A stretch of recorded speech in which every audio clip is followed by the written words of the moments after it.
साया, पुरानी हवेली का रहस्य। स्थान, हिमाचल के पहाड़ों में स्थित एक सुनसान गांव। कहानी की शुरुआत। आर्यन एक फोटोग्राफर था जिसे पुरानी और वीरान जगहों की तस्वीरें खींचने का शौक था। एक दिन उसे पता चला कि नीलगिरी की पहाड़ियों में एक ऐसी हवेली है जो पिछले 50 सालों से बंद पड़ी है। गांव वालों का मानना था कि जो भी सूर्यास्त के बाद वहां जाता है वो कभी वापस नहीं आता। आर्यन ने इन बातों को अंधविश्वास माना और अपने कैमरे के साथ हवेली पहुंच गया। हवेली के अंदर, हवेली का दरवाजा खोलते ही एक अजीब सी सड़न भरी गंध आई। धूल से लिपटे फर्नीचर और दीवारों पर टंगी पुरानी तस्वीरों ने माहौल को और भी भयानक बना दिया था। आर्यन तस्वीरें खींचने लगा। अचानक उसके कैमरे के व्यू फाइंडर में उसे कुछ हलचल दिखी।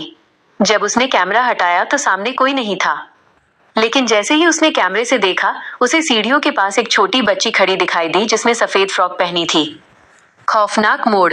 आर्यन के पसीने छूटने लगे। उसने कांपती आवाज में पूछा, बेटा, तुम यहाँ क्या कर रही हो? बच्ची ने कोई जवाब नहीं दिया, बस अपनी उंगली से ऊपर के कमरे की तरफ इशारा किया। आर्यन को लगा कि शायद कोई बच्चा रास्ता भटक गया है। वह उसके पीछे पीछे ऊपर वाले कमरे में गया। कमरे के अंदर जाते ही दरवाजा अपने आप जोर से बंद हो गया।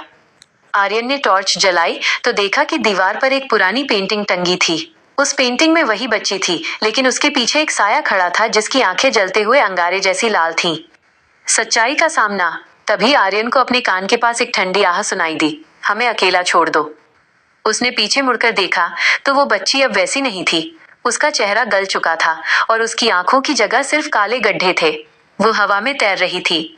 अचानक पूरे कमरे की तस्वीरें अपने आप फटने लगीं और आर्यन का कैमरा उसके हाथ से छूटकर गिर गया। जब आर्यन ने नीचे गिरे हुए कैमरे की स्क्रीन देखी तो उसकी रूह कांप गई। कमरे में बच्ची अकेली नहीं थी, दर्जनों काले साए आर्यन को चारों तरफ से घेर चुके थे। अंजाम। अगली सुबह गांव वालों को हवेली के बाहर आर्यन का कैमरा मिला। उसमें आखिरी फोटो एक अंधेरे कमरे की थी जिसमें आर्यन की चीखती हुई धुंधली शक्ल दिख रही थी और उसके पीछे एक काला हाथ उसके गले की तरफ बढ़ रहा था। आर्यन का आज तक कोई पता नहीं चला।